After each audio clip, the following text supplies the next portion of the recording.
What's good with YouTube? You already know, Big FLACO with a convicts reaction, where we smash, dash, and react.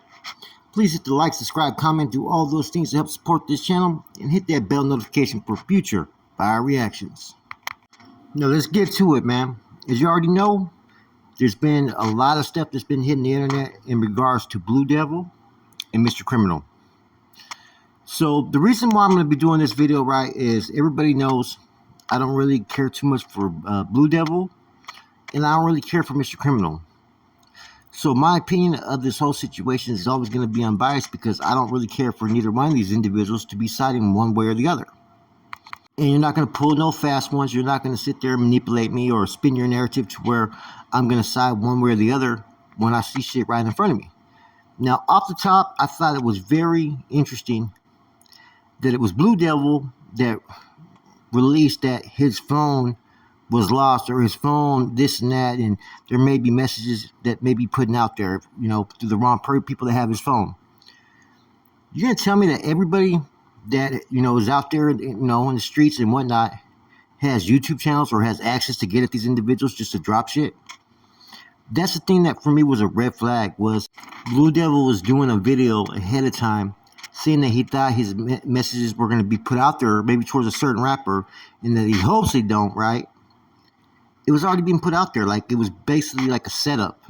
It looked like it was planned and staged, in my personal opinion. I'm not saying that it was, but just the way he's the one that dropped it first before anything came out. How did you know something was going to come out? How did you know someone was going to put something out there? That's what I want to know.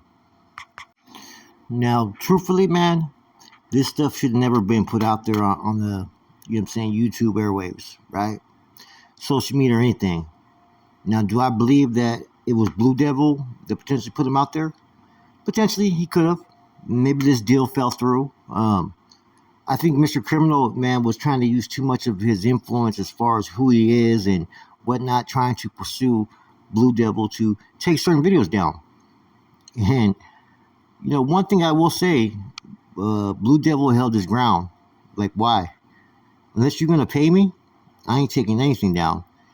You know, and as much things as recently I haven't liked about Blue Devil, I gotta respect that. You don't gotta take nothing down. If what you're putting out there, if there's nothing fake about what you're putting out there, or if it's you just putting another artist or person's guest, you know, views and what they think about things, you're not wrong in it. That's only their view. Now, some people are going to sit there and say, well, you allowed them to be on your podcast to air out what they feel. I don't think he's tripping off that, right? And as we already know, Mr. Criminal has taken, you know, minor shots at certain podcasters and not always been supportive, you know. But Mr. Criminal always falls back to this. One, who he is as a rapper and how much fucking, you know, notoriety he has behind his name. And two, he always falls back upon his umbrella. Oh, we all represent the same umbrella. But yet he doesn't always treat every Southsider the same. There's those that he's hated on, straight up. So I find this whole situation kind of interesting as someone who's just, you know, watching from the bleachers. Now, in some people's eyes, it may look like that Blue Devil is basically extorting Criminal. Okay, you want this? You want these down? Pay up. And I'm not going to say, I don't look at it as he was extorting him. I think it was a business move. Like, look, man, I make money from my content. You don't have to agree with what I say, but this is my channel. You don't have any influence over it. If you want me to take something down, you're going to have to pay me. Now, I just find it kind of interesting how it was Blue Devil who said that his phone came up missing and stuff may be breached. How do you know it's going to be breached? Just because someone has someone's phone doesn't mean that they're going to sit there and go into all the messages and send them to somebody who's going to put them out there. I don't know. It kind of, to me, it almost seems kind of funny, you know what I mean? And the thing is, though, is as much as I don't always agree with Blue Devil, there is some things I do agree with. And one thing I will say is usually he says what he feels, regardless. And he usually doesn't run from fucking addressing any of these other podcasters. He doesn't care. So I would think that if he was going to put it out there, that he alone would do it on his own and say it, though. It just almost looks though like he was worried about maybe the backlash he would get if he put this out there on his own. So maybe he did come up with the whole story about his phone being locked out and all that. I don't know. I don't see how you're going to sit there and say that, you know, your phone was unlocked and you lost it. And then next thing you know, you blame Mr. Criminal for messages coming out there about their conversations. I don't get it. That doesn't make no sense to me. I think Mr. Criminal number one is his podcast views benefited from his fucking rap career because he already had all those subscribers. If you compare his regular videos with that amount of subscribers he has, Criminal has almost 10 times more subscribers than Blue Devil, but Blue Devil gets about the same amount of views, even more sometimes. So like I said, when he sits there and makes claims that he's the best podcaster and this and that, that's just coming out of arrogance because most of the subscribers were there because of his rap music, okay? But as far as people tapping in just to his regular podcast and stuff, unless he has an interesting guest on, it's not as big as people make it out to be. Now, as far as him being willing to pay to get certain videos down, I think that's kind of unfair to everybody else that he maybe has issues with because not all of them are able to sit there and, pay the bill, pay the note to get those videos down that they may want about themselves. See, in social media, what I learned is regardless of, what we think a person's moral compass should be, what issues we should touch on, what we shouldn't touch on, when you're out there in the social media world, anything is on the table, man. You can be attacked on anything. It doesn't have to be true. It's going to come at you all the fucking time. It's just something you have to get used to. And these are very arrogant individuals. They don't want anybody to really be fucking speaking negative on their name. So whenever somebody does, it's like they try to discredit it every single time, and I've learned that, criticism is one thing, right? Sometimes we have to take it in stride when we see that we're wrong and we have to admit it.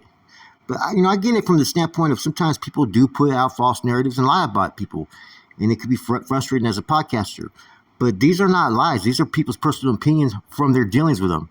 These are people that are pretty much fucking opening up from the side about what's really going on, in that world. Nowadays, you can have conversations, be they through messages or on the phone, without worried about someone either recording you or screenshotting and just giving it to somebody, man. And then when those people receive it, how they could just spin everything that the conversation has up, Some things are in black and white, though. You can't fucking sit there and run from. Now, I still think that this should have never been put out there because, it's not a good look. There's going to be a lot of people who are going to be picking sides. There's going to be a lot of conflict. And what else do you expect from down south, though, as far as with all these podcasters and rappers? There's been a lot of conflict, and that's just the truth of it. That's their issues. That's their business. If that's the way they want to operate things, that's upon them. But it's not a good look. It seems like everybody out there is very competitive, and there's different sides out there. There's a lot of people who click up, and depending on how much pull or weight that you have is how much influence you're going to have in the YouTube yada. Like I said before, I witnessed how people are playing politics in YouTube, just from my experiences, right? Now, I guarantee you these guys are playing their different type of politics. Just like there's politics in the rap game, I guarantee you there's politics in this YouTube stuff, this podcast stuff, because it's all new. Think about it. What you've been witnessing the last 5 years, whether it's in the prison genre, the raza genres, whatever you want to call it, right? Because I think they all intertwine together. You're seeing a lot more politics, a lot more people clicking up. And a lot of people sometimes are going after one individual, happens all the time. They pick and choose who they want to support and who they don't. Where it becomes an issue is when you have people who kind of have support in different ways. Like Blue Devil is very controversial. He has a lot of support and he has a lot of people who don't like him. Okay, let's just keep it real. But he does have a lot of support. Mr. Criminal gets a lot of support based upon his rap past. But there's a lot of people who don't like him because of that as well. I remember talking to a camarada from down south, and I asked him, I said, look, I talked to two of them about this. I said, what's up with all these Southsiders that go at it in the rap game and some of the shit that you see fucking talking about? Like, Swifty called one dude a fucking dropout one time, and this person did this person did that. He said, you know what, man? A lot of times these guys, they don't have nobody that they have to answer to yet. But eventually, if they ever get locked up, they're going to have to answer for a lot of this shit, man. Now, different people are plugged in different ways, and different people are contributing different amounts of money, if you guys get what I'm saying. So that's why you're seeing people who from time to time may do some outlandish shit, but yet they get passes. Money talks. No one is bigger than the program, right? And I know how the Southside, program is as far as the ones that are, real camaradas and, some of the carnales and beaters that people talk about, right? That none of these podcasters mentioned, right? Thing is their business isn't supposed to be put out there. Your paperwork isn't supposed to be put out there. Your things you did for your cause isn't supposed to be put out there. That's something that the Southside strongly fucking pushes. You know what I'm saying? That's why you have certain podcasters who are former Southsiders, right, or Sureños, who, when they jump in and talk on these subjects, they talk as far as without saying certain things that's going to bring attention or get anybody mad. They use certain words. But these guys are openly, right, part of this cause, part of representing the Southside, doing the things that they do. It's not really the Southsiders' way from my understanding. Now, correct me if I'm wrong. It's just not. When I first started getting into this YouTube stuff, right, there wasn't a lot of people doing the prison genre stuff as far as from the Raza aspect of it. And there wasn't a lot of podcasts from the Raza aspect of it. This stuff is all fairly new to a lot of people. So I think that these are growing pains. And I think eventually someone's going to have to say something, right? Up north, the reasons why a lot of us have not really brought up issues with some of the northern rappers or whatnot is because it's really not put out there as much. A lot of it's more secretive. So therefore, unless you're tapped in or plugged in with certain individuals that give you this information, it depends what you get, And see, I put out stuff that's been out there, issues and concerns up north as well, that I thought were relevant. But as far as the stuff that's going on down south, it's a little bit more fucking tactical. These guys have a little bit more leeway to run their podcasts and their platforms the way that they do, and a lot of it's competitive. These guys are all competing for views. I mean, this whole issue with Mr. Criminal is going to get Blue Devil a hell of views, and Mr. Criminal is still going to eat regardless. Anyways, this is just my thoughts on it. I don't know who put it out there. I just find that there's a lot of red flags. I don't see where Mr. Criminal would benefit from putting it out there unless he was trying to expose Blue Devil for maybe extorting him. But I would think if he felt that way about it, I think he would go other routes and keep it off fucking the YouTube wires. That's just my opinion, and it's still hard for me to sit there and say that Blue Devil would deliberately put this information out there. I don't know. I don't know how tactical he is as far as the things he's trying to do to grow his channel. But it is kind of fishy a little bit that he said,